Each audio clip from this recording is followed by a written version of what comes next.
하나님의 크신 은혜가 오늘 예배 참석한 성도 여러분들이 함께 하시기를 예수님의 이름으로 축복합니다. 성경에는 동명이인들이 많이 기록되어 있습니다. 이를 구분하기 위해서 그들의 출생지나 거주지를 이름 앞에 붙여서 기록을 하고 있습니다. 대표적인 것이 가룟 유다입니다. 성경에 유다가 여러 명이죠. 그래서 예수님을 판 유다, 그의 고향인 그리옷, 그 지명을 앞에 붙여서 가룟 유다 그렇게 부르죠. 다른 동명인과 구분을 하기 위해서입니다. 시몬도 마찬가지입니다. 그 이름도 많은 사람의 인명으로 사용되었기에 본문의 시몬은 구레네가 그 앞에 지역명이 기록되어 있는 것이죠. 구레네는 오늘날 북아프리카 리비아에 있는 한 도시입니다. 헬라에 의해서 이 도시가 세워졌고 BC 5세기 이후에 디아스포라, 흩어진 유대인들에 의해 가지고 집단 유대인들의 거주가 시작됐습니다. 이곳에서 자란 시몬이 예루살렘을 방문하게 되는데요. 그 이유는 유월절을 지키기 위해서입니다. 이스라엘은 애굽에서 430년 종살이를 마치고 양의 피를 문설주에 바른 후 출애굽한 날을 기념하여 유월절, 그리고 오순절, 칠칠절로도 불리는 맥추절, 또 우리가 추수감사주일로 드리는 기원이 되는 초막절, 이 세 절기에는 예루살렘에 꼭 방문을 해서 제사를 드리도록 하였습니다. 그것은 해외에 흩어져 있는 유대인들도 마찬가지였습니다. 그렇기에 북아프리카 리비아에 있는 구레네 사는 시몬도 율법의 규례에 따라 유월절을 지키기 위해서 먼 거리를 이동해서 예루살렘에 오게 된 것이죠. 명절을 지내고 있던 유대인들은 예루살렘에서 소동이 일어나고 있음을 알게 되었습니다. 소동의 진원지는 성문 밖으로 가는 길이었습니다. 많은 사람들이 그곳으로 모여들었고요. 구레네 시몬도 시골로 기록된 곳에서 예루살렘으로 올라오다가 그 대열에 합류하게 되었다고 마가복음 15장 21절에 말씀합니다. 그는 거기서 한 사람을 보게 됩니다. 그가 본 분이 누구세요? 예수님입니다. 예수님은 목요일 저녁부터 금요일 아침까지 3번의 재판과 가혹한 채찍, 고문, 그리고 모욕과 고초와 고통으로 한숨도 자지 못한 채 십자가가 끌고 가는 것인지 십자가를 지고 가는 것인지 구분할 수 없을 정도로 기진한 상태셨습니다. 그러나 누구 하나 도와주는 이는 없었고요. 슬피 우는 여자와 무리를 제어하고서는 많은 사람들이 예수님에게 욕설과 비방을 퍼부었죠. 그럼에도 예수님은 십자가를 지시면서 자신을 희롱하는 말을 쏟아내는 이들에게 시선을 두지 않고 넘어졌다가 가까스로 일어섰다가 수차례 하시면서 골고다 언덕을 향해 핏자국이 선명한 발걸음을 내셨습니다. 로마 병사들은 십자가형을 집행하는 시간이 있습니다. 그리고 이날은 유대인들 최대 명절인 유월절이자 안식일인 금요일입니다. 안식일은 금요일 저녁부터 시작이 돼요. 이 시간이 되기 전 십자가형을 집행해야 됩니다. 그 이유는 안식일에 유대인들은 나무에 부정한 것을 매다는 것을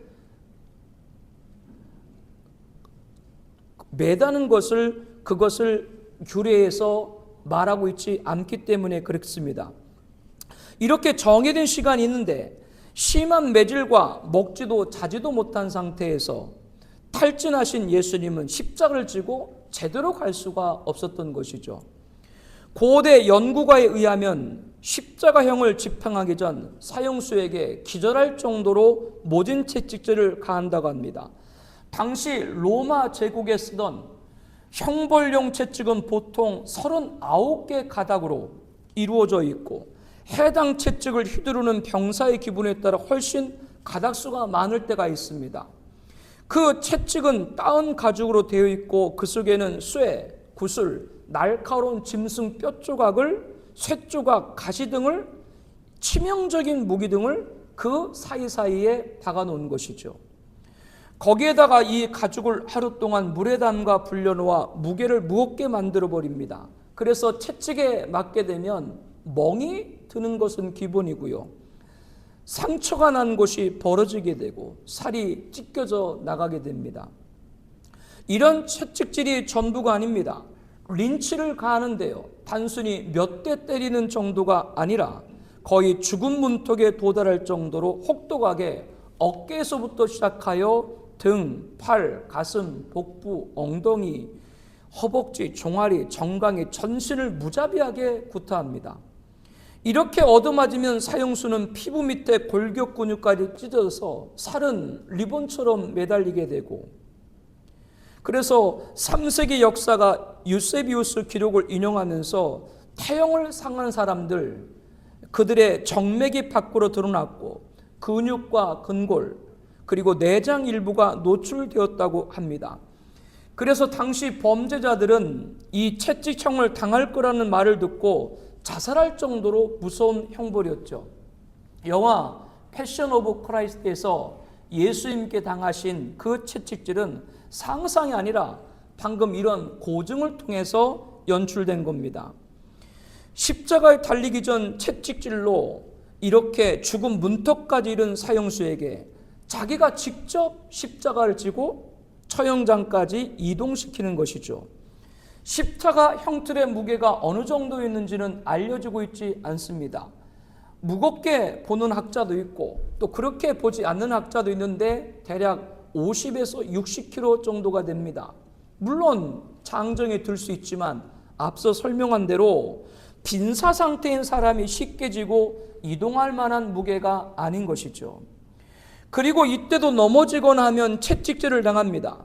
채찍질로 만신창이된 몸이 겪는 고통도 엄청난데 이런 식으로 몸을 혹사당하면 그만큼 빨리 상처에 괴사가 일어나게 되죠.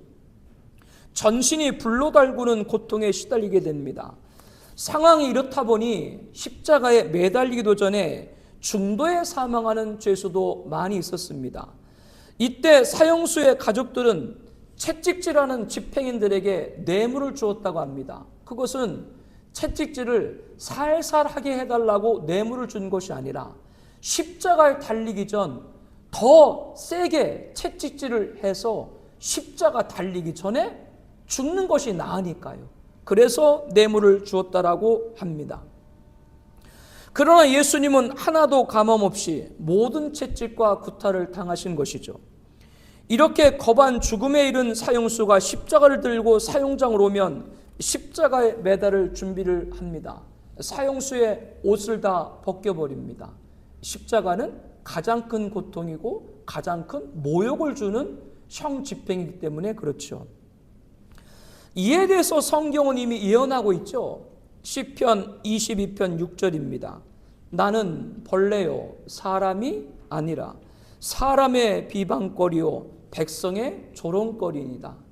나를 보는 자는 다 나를 비웃으며 입술을 삐쩍거리고 머리를 흔들며 말하되 그가 여호와께 의탁하니 구원하실 걸, 그를 기뻐하시니 건지실 걸 하나이다. 이어서 14절에 말합니다. 나는 물같이 쏟아졌으며 내 모든 뼈는 어그러졌으며 내 마음은 밀랍 같아서 내 속에서 녹았으며 내 힘이 말라 질그릇 조각 같고 내 혀가 이천장에 붙었나이다. 주께서 또 나를 죽음의 진토 속에 두셨나이다. 개들이 나를 에워쌌으며 악한 무리가 나를 둘러 내 수족을 찔렀나이다. 내가 내 모든 뼈를 셀 수 있나이다. 그들이 나를 주목하여 보고 내 겉옷을 나누며 속옷을 제비 뽑나이다.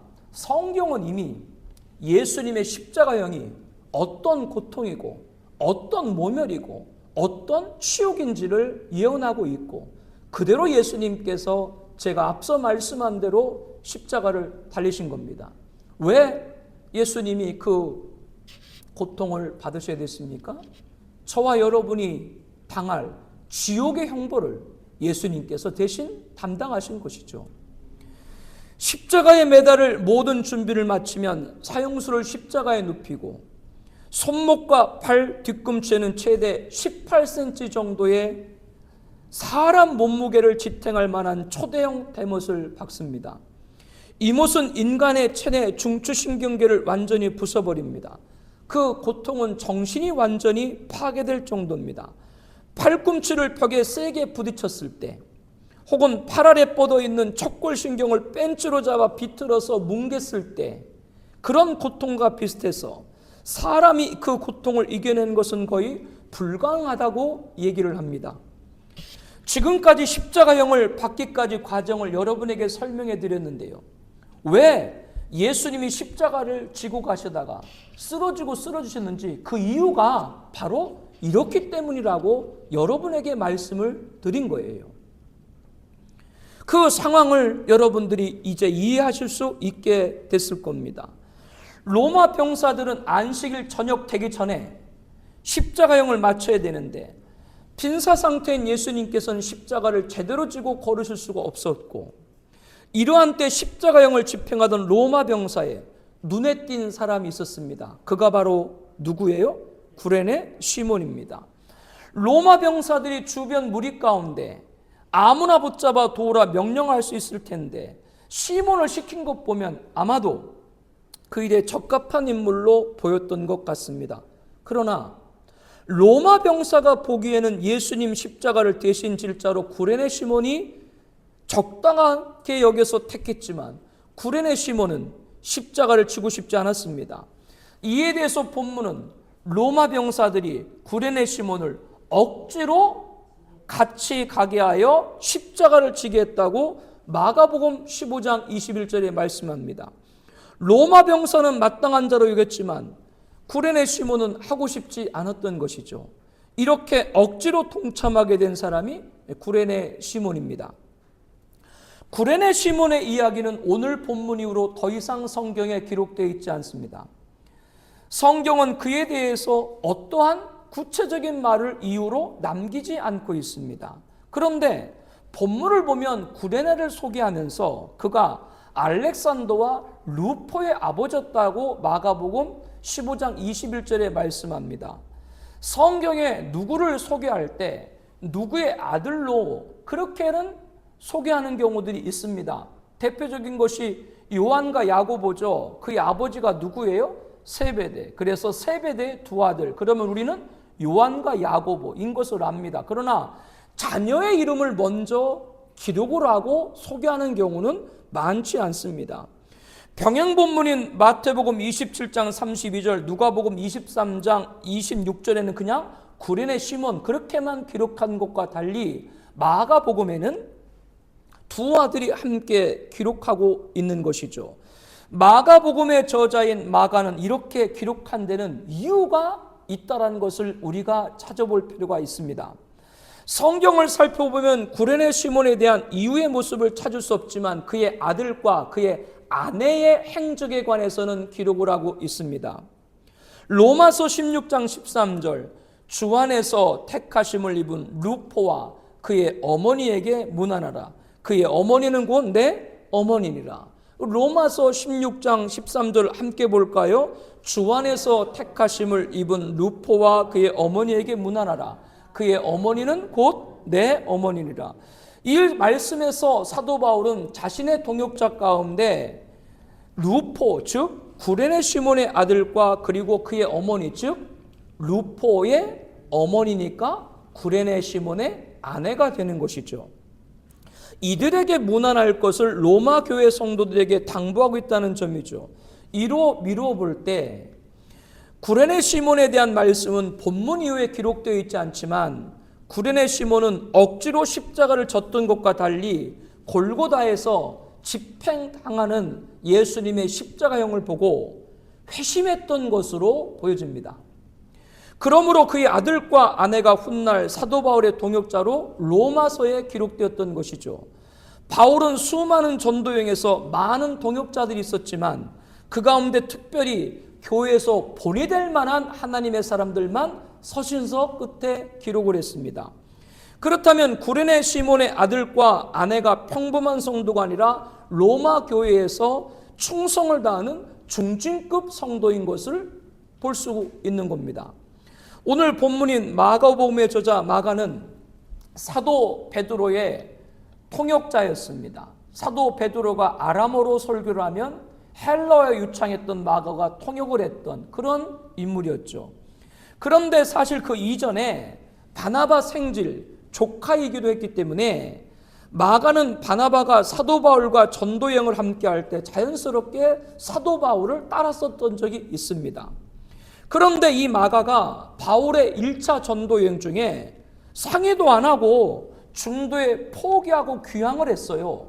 그래서 사도 바울과 관계가 원만치 못했습니다.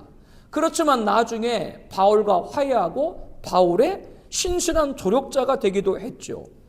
이러한 마가의 이력을 볼 때 그는 사도 바울의 동역자들에 대해서도 잘 밝히 알 수 있었었고요. 그 바울의 동역자 가운데 루포와 그의 어머니가 과거 예수님의 십자가를 대신 졌던 누구? 구레네 시몬의 아들이고 아내였다고 하는 것을 오늘 본문 마가복음에 밝히고 있는 것이죠. 이러한 사실은 구레네 시몬이 예수님 십자가 앞에서 회심한 것은 물론이고 예수님을 따르는 제자로서 초대교회 지도자 가운데 한 사람이었음을 그렇게 변화되었다는 것을 유추할 수 있습니다. 그렇게 그의 아들과 그의 아내가 훗날 사도 바울의 동역자로 성경에 기록하고 있는 겁니다. 우리에게는 많이 알려져 있지 않지만 구레네 시몬의 변화는 우리에게 깊은 깨달음과 큰 도전을 주고 있습니다. 그리고 본문에 기록된 대로 로마 병사에 의해서 억지로 예수님 십자가를 지게 되었습니다. 그러나 그 순간 그에게는 평생 잊지 못할 스티그마를 갖게 됩니다. 스티그마는 헬라어 우리 뜻으로는 흔적입니다. 과거 로마 시대 때 노예를 주인이 소유로 표시하기 위해서 낙인을 찍던 그것이 바로 이 스티그마 흔적의 기원입니다. 사도 바울은 갈라디아서 6장 17절에 내가 내 몸에 예수 흔적을 지니고 있노라고 밝히고 있습니다. 사도 바울은 예수님을 직접 만난 사람은 아닙니다. 그러나 그는 예수 흔적을 자기 몸에 가졌다라고 증언하고 있죠. 그것은 영적인 체험을 통해서 예수님의 흔적을 가졌다는 말이고 또 복음을 증거하다가 당한 환난 그것을 예수 흔적 이렇게 사도 바울은 말하고 있습니다. 그러나 구레네 시몬은 예수님의 흔적을 직접 육체에 갖게 되었습니다. 십자가를 지고 가실 때 예수님은 이미 빈사 상태였습니다. 채찍에 온몸이 성한 곳이 없고 찢겨진 살점은 리본처럼 매달리고 살색을 알아볼 수 없을 정도로 살색인지 피색인지 온몸이 피로 다 뒤덮고 계셨죠. 그 옆에 있던 구레네 시몬에게 예수님의 혈과 육이 묻게 되었을 겁니다. 처음에는 억지로 십자가를 졌기 때문에 예수님의 몸과 예수님의 피가 자신 몸에 배어 있는 것을 싫어했을 겁니다. 원치 않았을 겁니다. 그러나 예수님 십자가에 동참하면서 변화되기 시작한 구레네 시몬은 나중에 주님을 따르는 제자가 되었을 때 자신의 몸에 예수님의 몸과 피가 배어있다는 사실을 통곡하며 육체적으로 영적으로 예수 흔적을 몸에 지는 사람이 됐다라고 하는 것이죠. 구레네 시몬은 본문에 기록된 대로 시골에서부터 와서 가다가 예루살렘으로 가다가 로마 병사에게 끌려갔습니다. 자기 의지와는 아무 관계없이 십자가를 지게 됐단 말입니다. 그러나 그 뒤에는 마지막에는 예수 십자가, 예수를 가장 가까이에서 볼 수 있게 된 것이죠. 십자가를 지고 가시던 예수님에게 침을 뱉고 돌을 던전 자들의 가래침과 돌멩이가 어쩌면 구레네 시몬도 맞았을지 모릅니다. 가뜩이나 억지로 십자가를 지고 가던 구레네 시몬은 이제 예수님에게 뱉던 다면과 투석이 자기에게 묻고 던져졌을 때 처음에는 너무나도 불쾌하고 화가 치솟았을 것입니다. 그런데 옆에 계신 예수님은 그럼에도 아무런 응대하지 않으시고 시브리서 12장 2절 말씀같이 십자가를 참으사 개의치 아니하셨습니다. 자신은 미칠 지경인데 예수님은 사람들의 탐욕과 투석에도 전혀 요동하지 않았던 것이죠. 우리가 애송하는 이사야 53장 7절 말씀 그대로입니다. 그가 곤욕을 당하여 괴로울 때에도 그의 입을 열지 아니하였음이며 마치 도상으로 끌려가는 어린 양과 털 깎는 자 앞에서 잠잠한 양같이 그의 입을 열지 아니하였도다. 이 말씀에 예언된 대로 메시아의 고난 예수님은 아무 말 없이 당하신 것이죠. 이것이 구레네 시몬이 바라본 예수님의 모습입니다. 본문에는 십자가에 달리신 예수님을 향해서 모욕을 하면서 성전을 헐고 사흘에 짓는다는 자여, 내가 너를 구원하여 십자가에서 내려오라. 그와 같이 대상들도 서기관들도 함께 희롱하며 서로 말하되 그가 남은 구원하였으되 자기는 구원할 수 없나 보다. 이렇게 조롱을 했죠. 여러분도 함께 읽어볼까요? 마가복음 15장 29절입니다. 지나가는 자들은 자기 머리를 흔들며 예수를 모욕하여 이르되 성전을 널고 사흘에 짓는 하는 자여, 내가 너를 구원하여 십자가에서 내려오라 하고 그와 같이 대상들도 서기관들과 함께 희롱하며 서로 말하되 그가 남은 구원하였으되 자기는 구원할 수 없도다. 그뿐 아니죠. 예수님과 함께 형을 받고 십자가에 못 박힌 죄수들도 예수님을 멸시하였습니다.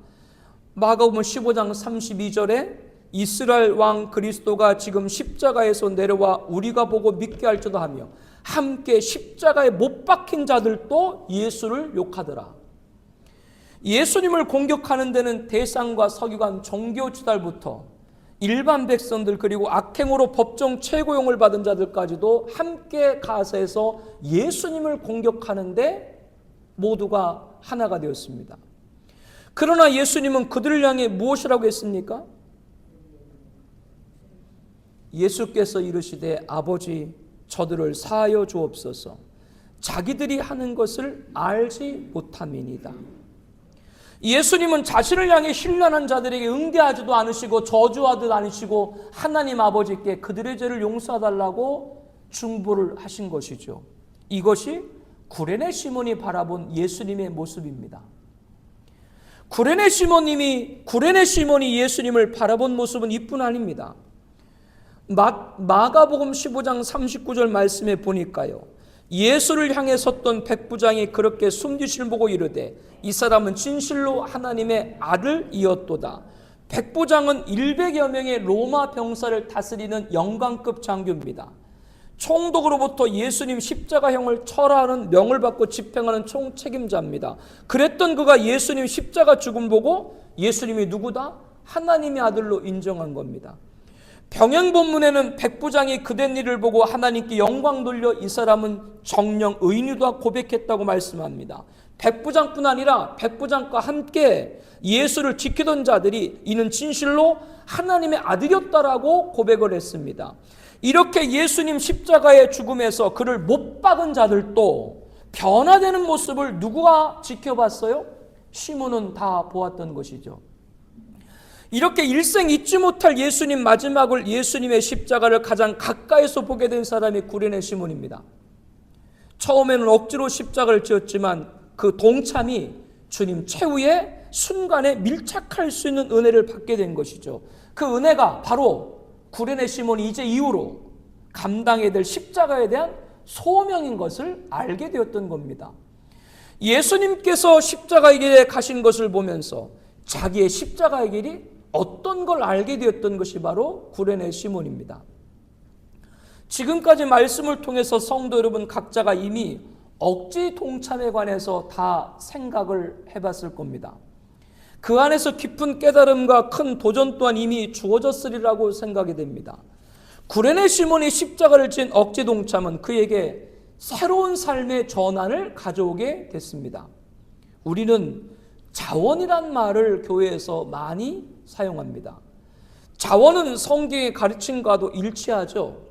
하나님께서는 마게도냐 교회에 주신 은혜를 설명하면서 고린도서 8장 2절에 말씀합니다. 환난의 많은 시련 가운데서 그들의 넘치는 기쁨과 극심한 가난이 그들의 풍성한 연보를 넘치도록 하게 하였느니라. 내가 증언하노니 그들이 힘대로 할 뿐 아니라 힘에 지나도록 자원하여 이 은혜와 성도 섬기는 데 참여했다. 아멘. 이렇게 성경은 예물 그리고 헌신도 자원하여서 할 것을 말씀하고 있죠. 베드로전서 5장 2절에는 너희 중에 있는 하나님의 약물일치되 억지로 하지 말고 하나님의 뜻을 따라 자원함으로 하며 더러운 이득을 위하여 하지 말고 기꺼이 하며, 하나님의 약물일치는 오늘로 말하면 목회자들이죠. 이들이 주의 일을 하는데 억지로 하지 말고 하나님의 뜻을 따라서 어떻게 자원하여 더러운 이익을 위해서 하지 말라, 이렇게 말씀합니다. 그렇다고 이 말이 목사에게만 해당되는 것이 아니죠. 하나님의 약물을 치는 사에게는 평신도들도 재직으로, 교사로, 리더로 하기 때문에 그렇습니다. 이렇게 성경은 예물과 헌신 그리고 직임과 봉사에도 억지로 하지 말고 자원할 것으로 하라고 가리키고 있습니다. 그런데 자원은 자원인데 어떤 자원인가를 알아야 돼요. 이 세상에서 종되기를 원하는 사람은 없습니다. 자기 상전이 어떠한 인물이든 그 상전의 종되기를 스스로 원하는 사람이 있나요? 출애굽기에는 종에 관한 규례, 율법에는 종에 관한 규례를 말씀하고 있습니다. 같은 유대 종족이 팔려가서 종이 되었을 때, 팔렸다고 하는 건 돈에 팔렸다고 하는 거죠. 그러면 당연히 억지로 동이 됐겠죠. 그런데 6해 동안, 6년 동안은 그 집에서 종으로 섬기다가 7년째가 되는 해는 안식년으로 자유를 얻게 됐습니다. 그런데 종들 가운데는 6년이 지났는데도 그 집에 자원해서 종으로 있기를 청하는 이들이 있었습니다. 그 이유는 지난 6년 동안 종으로 있어 보니까 처음에는 억지였지만 6년의 시간을 지나고 보니 종이 너무나도 자기를 인격적으로 사랑으로 그리고 같은 동일한 사람으로 대해줬던 것이죠. 그래서 7년이 됐는데도 불구하고 이 사람은 다른 종들처럼 자유로 돌아가지 아니하고 сон 것을 가져다가 벽에다 귀를 대고 스스로 거기에 대고 뚫습니다. 그러면 이 사람은 영구히 그 집안의 종이 되는 것이죠. 처음에는 억지로 종이 되었지만 나중에는 자원하여 종이 되는 겁니다. 이 말씀을 우리에게 이렇게 어떻게 적용해야 될지 여러분 이미 다 알고 있을 거예요. 우리가 예수님을 구원자로 영접한 것은 저와 여러분의 자원이에요? 억지입니다. 하나님의 이끄심입니다. 예수님께서는 요한복음 6장 44절에 나를 보내신 하나님 아버지께서 이끌지 아니하시면 아무도 내게 올 수 없다라고 말씀합니다. 저와 여러분이 예수님 믿게 된 건 자의가 아닙니다. 하나님의 이끄심입니다. 하나님의 이끄심이라는 걸 점잖게 표현하면은 하나님의 인도고, 직설적으로 표현하면 하나님의 강권이에요.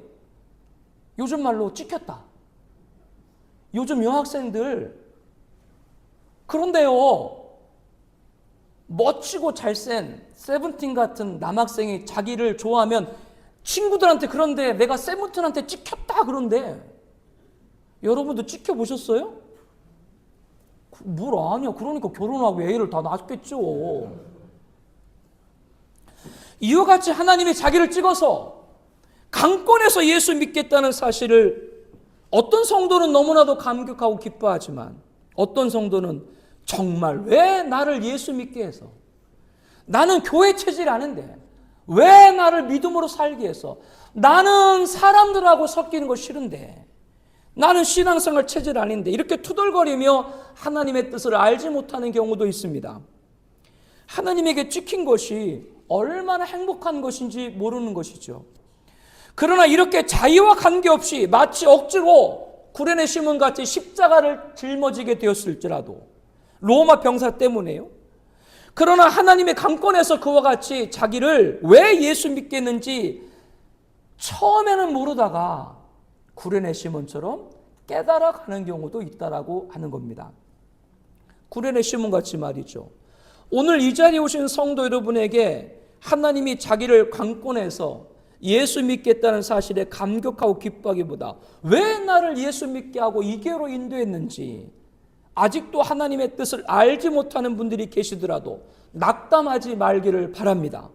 구레네 시몬처럼 처음에는 억지지만 나중에는 깨닫는 시간이 오게 되는 것이죠. 회심을 하게 된다라고 하는 겁니다. 주님을 따르는 거룩한 제자가 되게 되는 거죠. 그것이 자원의 영적 뜻이에요. 자원이란 말의 영적 뜻이 그렇다 그 얘기예요. 성도에게 자원은 처음부터 자원일 수 있지만 억지로 믿게 됐다가 하나님의 인도를 깨달아가면서 자원으로 거듭난다라고 하는 거예요. 이게 성경이 말하는 자원이에요. 그럼 내가 여러분한테 시켜야 돼, 시키지 말아야 돼? 나같이 안 시키는 목사가 어디 있어요? 뭐 인정을 안 해요? 여러분처럼 편하게 신앙생활하는 분이 어디 있어요? 구레네 시몬은 가래침과 돌로 맞으면서도 도수장으로 끌려가는 양같이 잠잠하신 예수님을 보았습니다. 희롱과 멸시를 받으시면서도 그들의 죄를 용서하시는 예수님을 바라본 것이죠. 십자가 앞에서도 그의 대적자인 백부장과 지키던 자들이 변화된 것을 구레네 시몬은 보았습니다. 성도 여러분에게 교회를 섬기면서 이러한 역사를 볼 수 있기를 축복합니다. 저는 지금도 우리 교회를 통해서 보고 있습니다. 그러한 성도는 사도 바울이 고백한 것 같이 내가 모든 사람에게서 자유로우나 스스로 모든 사람에게 종이 된 것은 더 많은 사람을 얻고자 함이라. 이렇게 변화될 수 있습니다. 여러분, 바울의 일대기를 알죠? 바울이 스스로 주님의 종이 되기를 원해서 종이 됐어요? 억지로 강권해서 종이 됐어요? 예수 믿는 자 핍박하러 가다가 주님이 강권에서 거꾸로 져가지고 억지로 종이 됐죠. 그러다 나중에 뭐라 그래요? 나는 스스로 주님의 종이 되겠다. 이렇게 변화가 된 거죠. 어떤 경우는 내가 기도 시간을 정하고 예배 시간을 정하고 봉사 시간을 정하고 전도 시간을 정해서 그 시간에 가고 싶지 않아도 교회에 가게 되면 주신 은혜가 있는 줄로 믿습니다.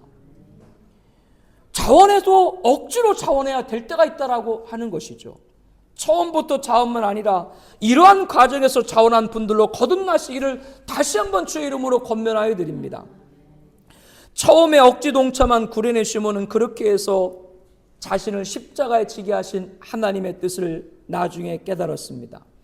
즉 하나님이 부어주신 은혜와 부르신 소명과 그리고 역사하신 그 인도를 알게 됐던 거죠.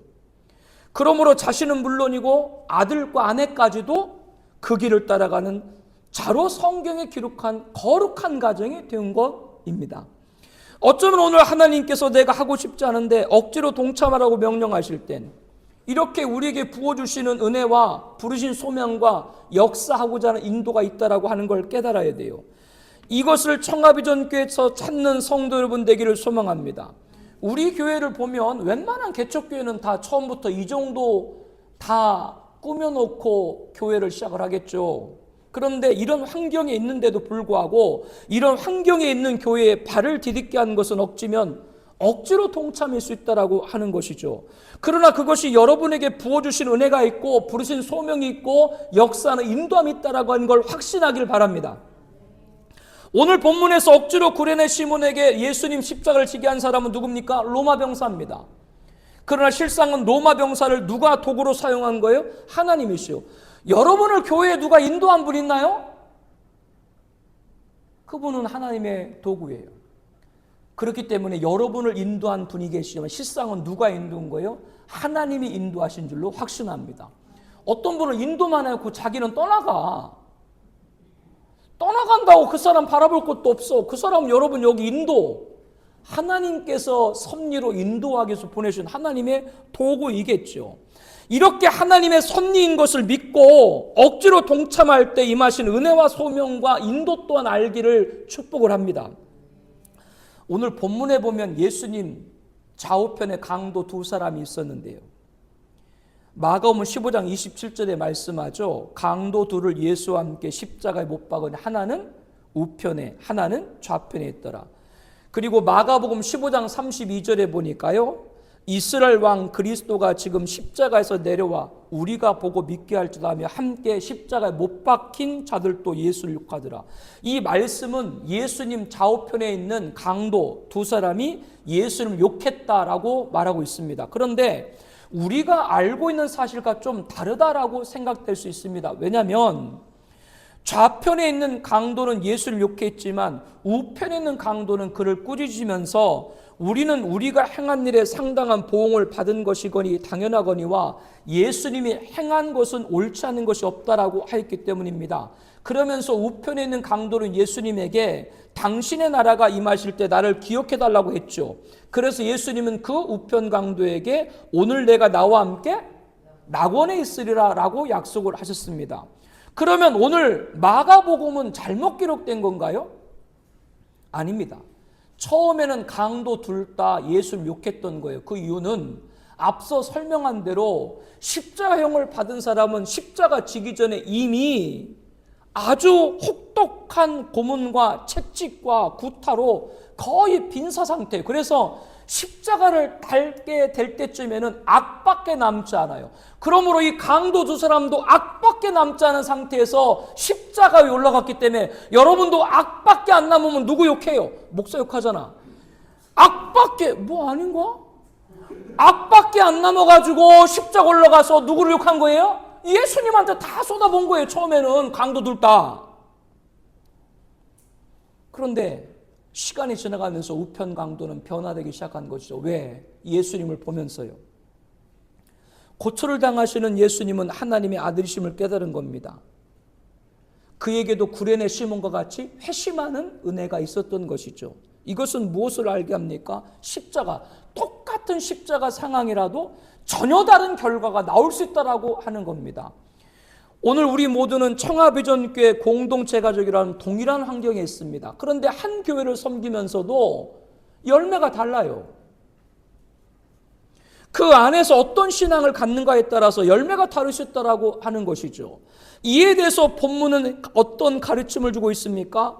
어떤 경우 억지로 동참이지만 그래도 순종하면서 하나님이 부어주신 은혜와 부르신 소명과 역사의 인도를 받는 성도가 있다라고 하는 것이죠. 그에게는 우편 강도에게 약속한 낙원과 같이 놀라운 하나님의 섭리와 계획이 있을 줄로 압니다. 우리 모두는 다 여기에 있기를 축복을 드립니다. 사랑하는 성도 여러분, 오늘 우리가 억지 동참에 관해서 말씀을 나눴습니다. 말씀을 나누면서 여러분들에게 분명히 얘기를 드렸어요. 성경에서 말하는 자원은 스스로 자원도 자원이지만 어떤 경우에는 내가 하고 싶지 않은 것이라도 순종하다 보면 그것이 바로 나중에는 자원하는, 억지 동참할 때 나중에는 스스로 자원하는 사람으로 변하게 되게 될 줄로 믿습니다. 그렇다면 여러분들 어떤 경우는 하고 싶지 않아도 시간을 정해서 기도를 시간을 정하고 예배를 정하고 전도를 정하고 봉사를 정하고 그러면 그 시간에 나오고 싶지 않아도 나와서 동참하다 보면 하나님이 부어주신 은혜와 부르신 소명이 역사 인도가 있게 될 줄로 확신합니다. 오른편 강도는 변화됐지만 좌편 강도는 변화되지 않았죠. 동일한 환경이지만 열매는 다른 거예요. 청하비전교회 공동체라고 하는 이 환경 같아요. 여러분이 오늘 여기에 오신 것은 누가 인도함이 아니에요? 그 인도함은 그 사람이지만 실상은 누가 인도한 거예요? 하나님이에요. 하나님이 그 사람을 도구로 여러분을 인도했기 때문에. 그렇다면 여러분들 그 동일한 하나님의 인도함에 교회 안에 있을 때 억지 동참이지만 따라갈 때 오른편 강도에 약속된 낙원과 같이 하나님께서 최상으로 준비되고 예비되고 여러분에게 주실 약속의 복을 받기를 다시 한번 예수님의 이름으로 축복합니다. 우리 함께 기도하겠습니다. 주보사의 간주의 기도 제목 있죠? 앞에 스크린에 뜰 겁니다. 우리 먼저 기도 제목을 함께 읽겠습니다. 억지 동참. 구레네 시몬은 억지로 십자가를 지게 되었지만 십자가를 지고 달리신 주님을 보면서 변화되었고 회심하여 제자가 되었습니다. 내가 기도, 예배, 봉사, 전도 시간을 정해서 가고 싶지 않아도 교회에 가서 할 수 있게 하옵소서. 자원도 억지해서야 자원될 때가 있음을 알게 하옵소서. 이러한 과정에서 자원하는 성도로 거듭나게 하옵소서. 두 번째, 은혜의 소명. 구레네 시몬은 나중에 십자가를 대신 지게 하신 뜻을 깨달았습니다. 하나님이 부어주신 은혜를 알고 부르신 소명을 알게 되었습니다. 자신은 물론 아내와 아들까지 그 길을 따르는 가정이 되었습니다. 구레네 시몬을 십자가 지게 한 로마 병사도 하나님의 도구입니다. 여러분을 우리 교회로 인도한 분은 하나님의 도구입니다. 그러므로 우리 교회에서 하나님께서 하고 싶지 않게 하더라도 하실 때 부어주신 은혜와 부르신 소명을 알게 하옵소서. 가족 모두 그 길을 따르게 하옵소서. 세 번째, 같은 상황과 다른 결과, 구레네 시몬은 십자가에 달리신 예수님 좌편의 강도 같은 상황이지만 다른 결과를 보았습니다. 처음에는 채찍과 구타로 빈사 상태가 되어 십자가에 달렸을 때 악밖에 남지 않은 강도, 둘 다 예수님을 욕했습니다. 그러나 우편 강도는 예수님을 구원자로 영접했고 낙원을 약속받았습니다. 같은 환경 안에서 어떤 신앙을 갖는가에 따라 열매는 다릅니다. 어떤 경우 억지로 동참이지만 그래도 순종하면서 하나님이 부어주신 은혜와 부르신 소명을 받는 성도가 되어서 우편 강도의 약속한 낙원같이 놀란 하나님의 섭려 계획을 이루게 하여 주시옵소서. 이 세 가지 제목 보면서 통성으로 기도하겠습니다. 하나님